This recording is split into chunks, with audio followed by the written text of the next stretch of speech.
Estem al Parc de Montjuïc i ens trobem davant del Palau d'Alfons XIII, un palau que va ser construït per al gran arquitecte català en Puig i Cadafalch, arquitecte del que ara es compleix el primer centenari del seu naixement. D'en Puig i Cadafalch en parlarem amb un altre arquitecte, el senyor Adolfo Florensa, arquitecte conservador de la ciutat antiga de Barcelona. Bé, senyor Florensa, com era humanament en Puig i Cadafalch? Quan jo el recordo que el vaig conèixer, que encara era un home jove, tenia 47 o 48 anys, era un home simpàtic però una mica sec, és el que diem en català, un home eixut, poques paraules però deia el que havia de dir i a vegades ho deia molt directament. Ara, amb l'edat es va anar suavitzant i els seus anys últims, que jo també l'he conegut fins a la seva mort i l'he tractat, era un home molt agradable i de molt bon tracte. Què ha significat en Puig i Cadafalch per l'arquitectura modernista? En Puig i Cadafalch va començar a treballar a la dècada entre el 1890 i 1900, primers anys a Mataró, després a Barcelona. En aquell moment, ell, seguint la tendència d'en Domènec i Montaner i d'en Gallissà, que era una mica més gran, Domènec sobretot, més gran que ell, feia arquitectura neogòtica, no imitant mai, no copiant les coses gòtiques, interpretant-les personalment. Però com que era el moment de la formació de l'art modernista, insensiblement es va anar matisant de modernisme, de manera que les primeres obres a Barcelona són pròpiament gòtiques. Després van sortint els detalls i acaba fent coses completament modernistes, com la casa d'en Trinxet, per exemple, que ara ha desaparegut, desgraciadament.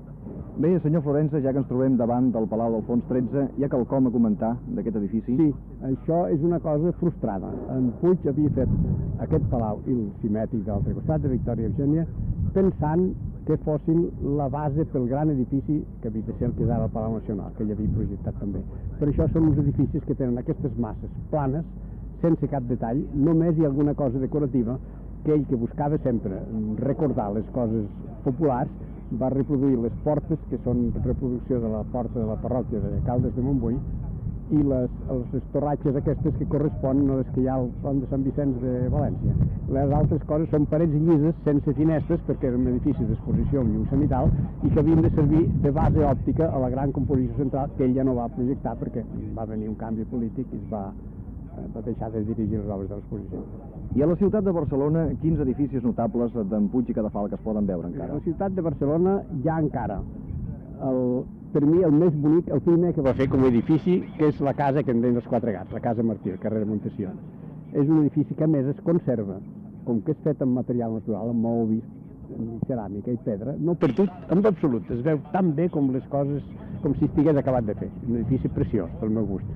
Això va ser fet a l'any 1895 o 96. Poc després va fer, el 900, la Casa Ametller al Passeig de Gràcia, l'Institut Ametller, que hi ha ara, que també és molt bonica, en tipus encara gòtic.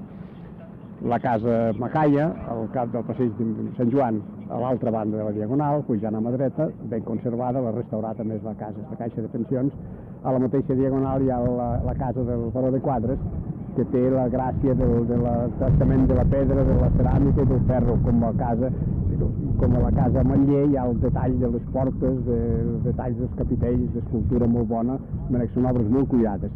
Més endavant va fer obres ja modernistes, com aquesta que dèiem, la Casa Trinxet, que ha desaparegut, desgraciadament n'hi ha fotografies, i en l'exposició celebrada darrerament al col·legi hi van figurar coses d'aquestes cases, les poques que s'han pogut trobar. Després, al fer grans edificis com això de l'exposició, va canviar, va agafar aquest tipus barroc que li permetia manejar grans masses. L'altre són coses de detall menut, molt estudiat, sempre molt cuidat, i aquí són coses ja de composició de masses. Va fer aquest edifici, va fer una casa al Passeig de Gràcia davant de la Casa Ametller, barroca pujant, que hi ha una tribuna de fusta molt bonica, hi ha edificis d'aquest tipus. La mateixa casa on ell vivia, al carrer de Provença, correspon ja en aquesta època. Bé, en Puig i Cadafalch va treballar fins als darrers anys de la seva vida? Sí, però els darrers anys, després de la guerra, que ell va passar a França i va aprofitar que el govern francès li va encarregar uns estudis sobre l'abadia de Cuixà, es va publicar el nom. Ja es va dedicar més en aquesta part d'arqueologia i història de l'arquitectura. I en aquest moment va adquirir un prestigi universal, de manera que jo, que he corregut una mica per aquests llocs i tractat amb arqueòlegs i amb historiadors de l'art, el nom d'en Puig i Cadafalch sempre és un nom dels de màxim respecte. Quan es va celebrar aquí el congrés de la Societat Francesa d'Arqueologia, que presidia encara Marcel Aubert, que ara ja és mort, que era un gran amic d'ell, nosaltres vam anar a buscar la seva filla i la vam portar a la sessió inaugural. I així que Marcel Aubert la va cridar, la va fer seure al seu costat i va presidir la taula del dinar amb homenatge al seu pare mort, que era una persona que tots respectaven molt. veurem. Molt bé, senyor Florença, moltes gràcies per les seves paraules. Sí.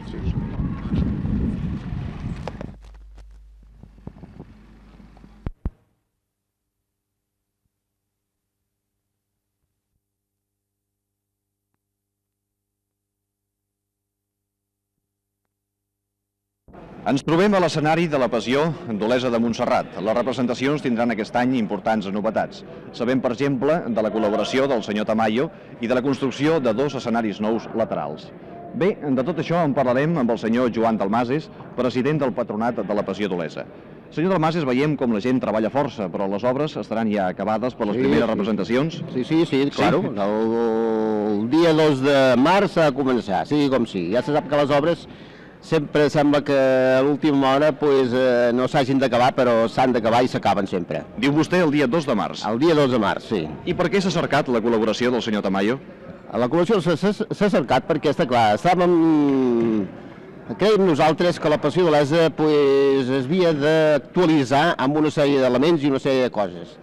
Està clar, buscar una persona que tingués la força per tirar-ho endavant, vam creure que en Tamayo era la persona més indicada. Per consegüent, vam demanar la col·laboració d'ell i ens la va accedir des de l'ECO. En què consisteix aquesta col·laboració que ja porta?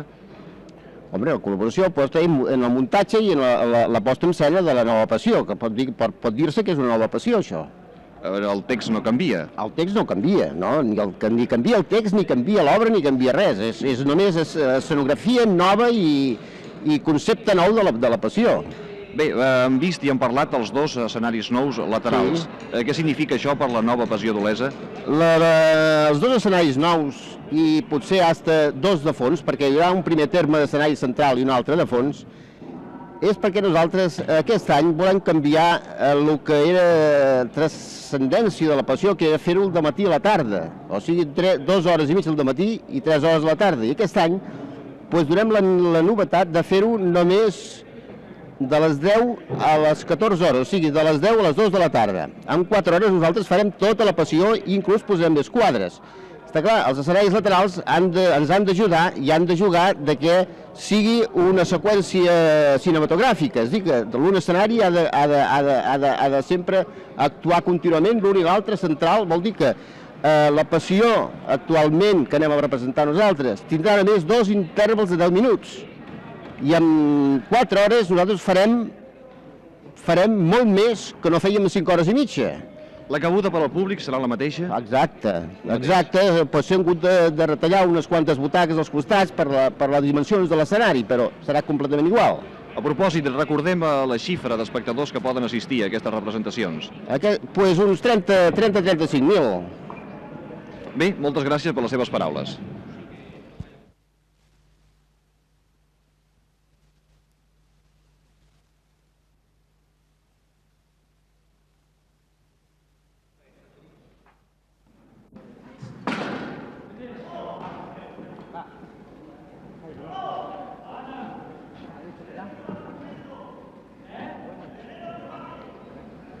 Ara parlarem amb en Joan Pubill, autor del text de la Passió d'Olesa de Montserrat. Senyor Pubill, el text serà el mateix que els altres anys? Sí, íntegrament. A més, hi hem hagut d'afegir 3 o 4 quadros que hi han afegits, alguns demanats pel propi Tamayo i altres enllaços que s'hi han hagut de posar per lligar uns quadres amb els altres, perquè això ha de ser una cosa que per nosaltres és un misteri, no sabem encara com quedarà, i que, esclar, tot això s'ha fet per enaltir la Passió d'Olesa, que creiem que ha de guanyar en aquest sentit. Quins seran els quadros nous? Doncs la tempestat calmada per Jesús, uns quants enllaços que hi ha que no hi eren per lligar precisament les escenes de la banda lateral esquerra amb la dreta, després el sermó de la muntanya, que tampoc hi era, i el final de l'aparició de Jesús als apòstols. El nombre d'actors serà el mateix que els altres anys? Sí, igualment. Els actors no s'han mobilitzat per a res. Tothom continua fent els mateixos papers i no hi ha cap problema. Des de quan s'utilitza el text de vostè per aquesta passió? Des del 1947 és text íntegre. Abans es feia, fins al 36, es feia el de Fra Anton de Sant Jeroni. Llavors, 2 anys abans ja vaig començar a modificar perquè estava ple de castellanismes, de barbarismes i el català del 1790 i pico. Per tant, llavors vaig modificar-ho amb el sentit de polir, dignificar, però la passió de Jesús és una cosa tan noble que llavors resultava amb aquests versos de Rodolí i posats en boca dels personatges, no podia ser. El pare Senyol, pobre, de Montserrat, és el que em va aconsellar, escolti'm, faci un text nou, prescindeixi de l'antic. I seguint les seves indicacions es va fer el text nou, prescindint de l'antic, sense guiar-nos-hi pararé, i el text és inèdit. Fins al 1947, que es va estrenar, doncs molt bé, i és el text que s'ha anat modificant. A més, té una cosa molt important, que com que la Passió d'Olesa és una cosa viva, que el poble la sent, la Passió d'Olesa també, doncs, representant i interpretant i sentint, diguem-ho així, els sentiments de tot el poble, ha anat cada any modificant, posant-hi 2, 3, 4 quadres nous de la vida pública de Jesús, que com diu Sant Joan, escolti, si tot el que s'ha escrit de Jesús es pogués escriure, els llibres no cabrien de damunt del món. Per tant, es van renovant els quadres de la vida pública de Jesús, i és una cosa llavors que queda cada any, o cada 2 o 3 anys, és una novetat pels públics que venen i que resulta molt. Bé, nosaltres ens preguntem, senyor Pubill, si la Passió d'Olesa de Montserrat hagués quedat tal com estava, l'amenaçava algun perill? El perill estava en que quedava una cosa potser molt estancada. Les corrents renovadores del teatre exigeixen la presentació més moderna, esclar, sent al fons el mateix. I es va creure oportú, el patronat, amb el senyor alcalde, van creure oportú, doncs, anar a buscar una persona com en Tamayo, que és coneguda ja precisament per la presentació artística de les coses, i per això s'ha fet. Precisament i creiem que ha de ser una cosa que ha d'agradar a tothom. La forma tradicional de la Passió no es perd, aquesta forma? No, nosaltres creiem que no. La tradició està amb la representació de la Passió pel poble olesà. Això és una cosa que permaneix, queda. Per tant, no, al contrari, nosaltres estem convençuts que amb la presentació d'ara aquesta tradició quedarà més afermada. Bé, doncs moltes gràcies per les seves paraules, senyor Pubill. Fins a sempre.